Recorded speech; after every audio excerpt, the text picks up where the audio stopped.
Hey, Jacksonville.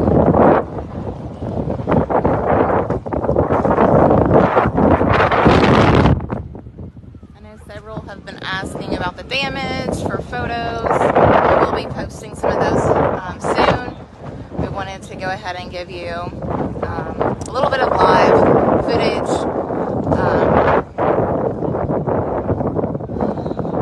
We have Maumelle helping us out here, Pulaski County helping us out here.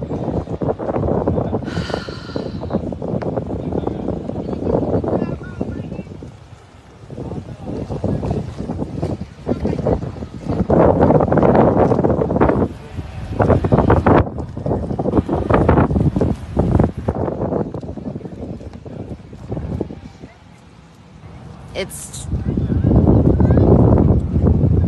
tough to hear the chainsaws. Whew. Breaks your heart.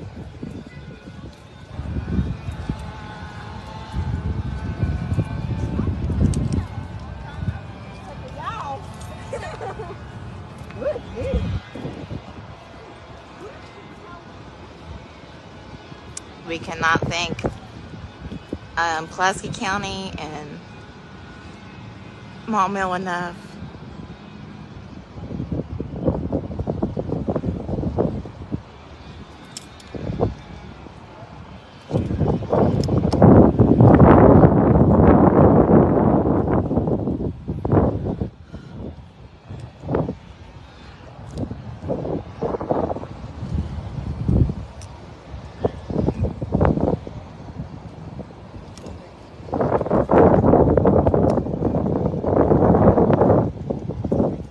We'll be back with you soon.